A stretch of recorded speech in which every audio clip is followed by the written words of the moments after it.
For over 25 years, the Pokemon anime has avoided answering one question that fans have been asking since day one: where is Ash's father?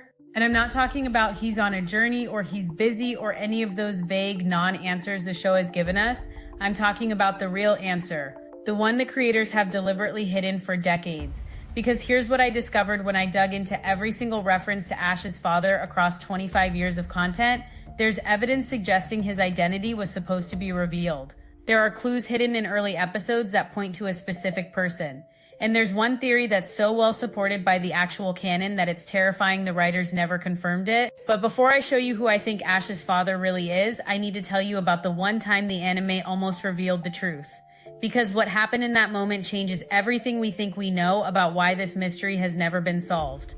And once you see it, you'll understand why the Pokemon Company might have decided that some secrets are better left buried.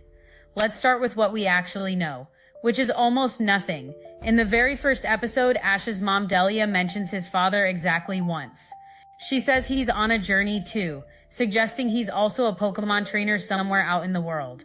That's it. That's the entire official explanation we get in the main anime. One line, in episode 1, and then radio silence for literally hundreds of episodes. Now, you might think this is just the writers being vague because Ash's father isn't important to the story, but here's what's weird. The anime goes out of its way to avoid mentioning him.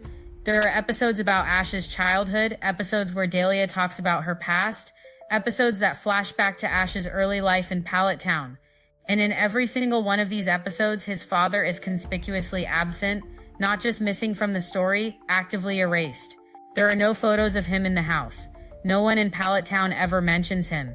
Ash never asks about him or expresses curiosity about where his father is. It's like the anime has created this elaborate system to make sure the subject never comes up. That's not normal. That's not just leaving a detail unexplored. That's deliberately avoiding something. And when a story goes to that much effort to not talk about something, it usually means there's a reason they can't talk about it. So what is the anime hiding? Well, I've got 3 theories, and each one gets progressively more disturbing. But I'm not going to tell you which one I think is correct until the end, because the evidence for all 3 is actually pretty compelling, and I want you to see everything before we make a decision. Let me show you the first piece of real evidence we have, and this one comes from an obscure piece of Pokemon media that most fans have never seen. There's a Japanese-only radio drama from the late 90s where Delia talks more extensively about Ash's father, and what she says is concerning. She mentions that he left to become a Pokemon trainer when Ash was very young, which lines up with what we know, but then she says something strange. She talks about how he had to find himself and how she understood why he needed to go. That phrasing is really specific. Not wanted to go on a journey, but had to find himself. Not supported his dream, but understood why he needed to go.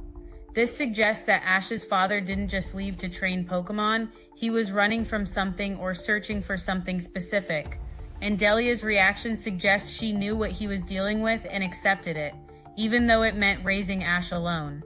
Now, this radio drama is obscure enough that most fans don't know it exists, but it's official Pokemon media. And the way it talks about Ash's father suggests the creators had a backstory in mind, a real reason for his absence that's more complex than just he's on a journey. But here's where it gets really interesting, because there's evidence in the actual anime that Ash's father was supposed to be revealed, and the reveal was going to happen in a specific episode that ended up being drastically changed. I'm talking about episode 64 of the original series. It's Mr. Mime Time. In the original Japanese script for this episode, there were supposed to be scenes with a mysterious trainer who helps Delia around the house. This trainer was going to be revealed to have a connection to Ash's past, and the episode was going to end with a cliffhanger suggesting this person knew Ash's father or was connected to his disappearance. But when the episode actually aired, all of those scenes were cut.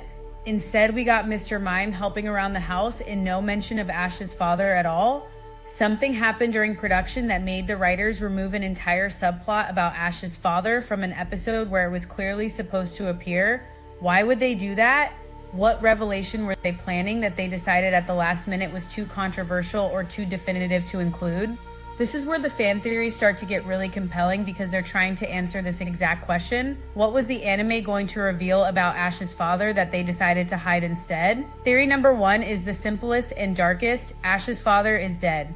Not missing, not on a journey, but actually deceased. And the reason the anime never talks about it is because addressing a parent's death would be too heavy for a kid's show. The evidence for this theory is actually pretty strong. Think about Ash's behavior throughout the series. He never expresses curiosity about his father, never asks when he's coming home, never seems bothered by his absence. That's not normal for a kid whose father is supposedly alive somewhere. But it makes perfect sense if Ash knows his father is dead and has already processed that grief off screen before the series started.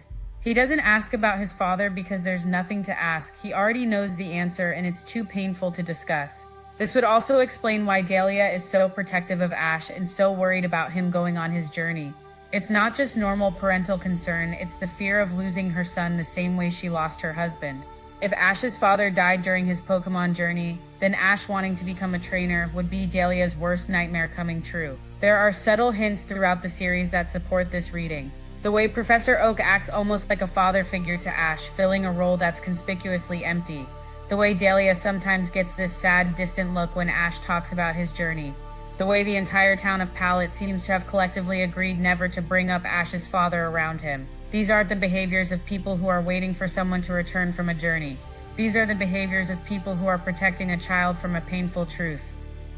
But here's where this theory gets really dark. If Ash's father died during his Pokemon journey, what killed him? Because Pokemon training is supposed to be safe. Pokemon faint, they don't die. Trainers might face some dangers, but nothing that would actually kill them. Unless the real Pokemon world is more dangerous than the anime shows us. Unless trainers actually do die sometimes and the anime just doesn't show it because it's a kid's program. This would mean that every time Ash faces a dangerous situation, the stakes are actually much higher than we realize, because we know what can happen to trainers who aren't careful enough.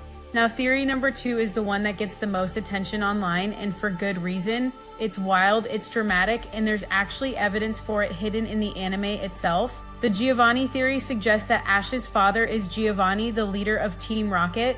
Yes, that Giovanni, which would make Ash the son of the main antagonist of the entire series, and neither of them knows it. I know what you're thinking, that's too soap opera, that's too dramatic, there's no way the writers would do something that obvious.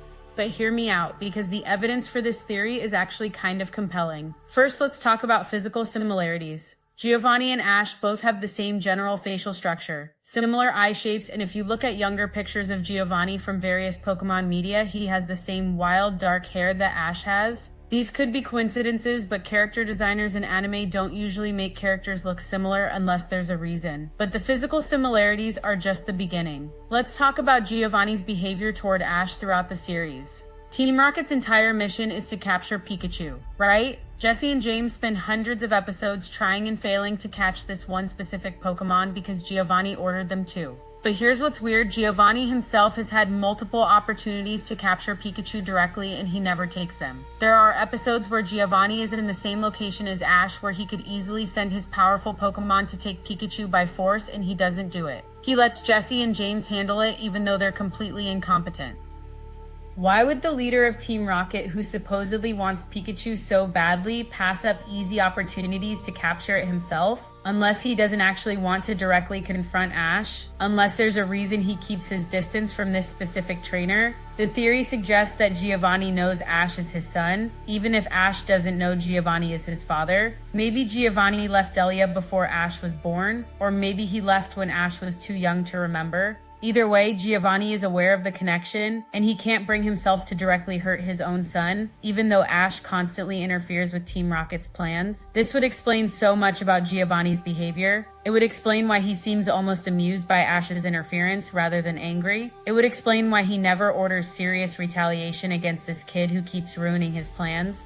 It would explain why Jesse and James, his most incompetent agents, are the ones permanently assigned to deal with Ash because Giovanni knows they'll never actually succeed, and that's exactly what he wants. There's even a moment in the anime that seems to directly hint at this connection. In one episode, Giovanni is watching footage of Ash battling, and he makes a comment about Ash's potential as a trainer. The way he says it, the look on his face, it's not the look of a villain assessing an enemy, it's almost proud. like he's watching his son grow and succeed, even if that success is working against him. But here's the really disturbing part of this theory. If it's true, it means Ash has been fighting his own father for his entire journey without knowing it.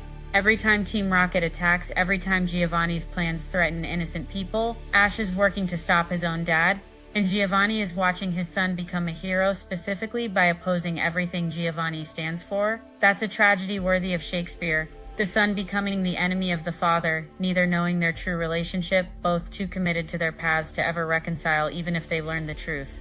Now the third theory is less dramatic but potentially more accurate based on what we know about how the Pokemon anime was developed. This theory suggests that Ash's father was a concept the writers simply abandoned. Here's what we know about the early development of the Pokemon anime. A lot of it was being written on the fly. The writers didn't have a long-term plan for every character and plot point. They were creating content quickly to keep up with the demand for more episodes, and some ideas they started with simply got dropped along the way. The theory suggests that the writers originally had a plan for Ash's father. Maybe he was going to be a famous trainer. Maybe he was going to show up after Ash proved himself. Maybe there was going to be some kind of reunion story. But as the series went on and became more formulaic, the writers just forgot about it or decided it wasn't important enough to pursue. This would explain why the early episodes mention Ash's father, but later episodes never bring it up. It would explain why that episode 64 subplot got cut, minus because the writers realized they didn't actually know where they were going with this mystery and decided to drop it rather than commit to a reveal they hadn't fully planned. From a production standpoint, this makes sense. Ash's father isn't necessary for the story the anime wants to tell. Ash goes on adventures, catches Pokemon, makes friends, battles gyms. None of that requires addressing his family situation. So the writers just quietly let the mystery fade away, hoping fans would forget about it. But here's what's interesting about this theory. Even if it's true, even if Ash's father is just a dropped plot thread, the mystery itself has become important. Fans have spent decades speculating, theorizing, creating their own answers. The absence of an official explanation has created space for fans to engage with the story in ways they might not have if everything was spelled out. And maybe that's why the Pokemon Company has never officially addressed it. Not because there's a dark secret, not because the truth is too controversial, but because the mystery is more valuable than any answer could be. Now here's something that most fans don't think about. Ash's father isn't the only absent parent in the Pokemon world.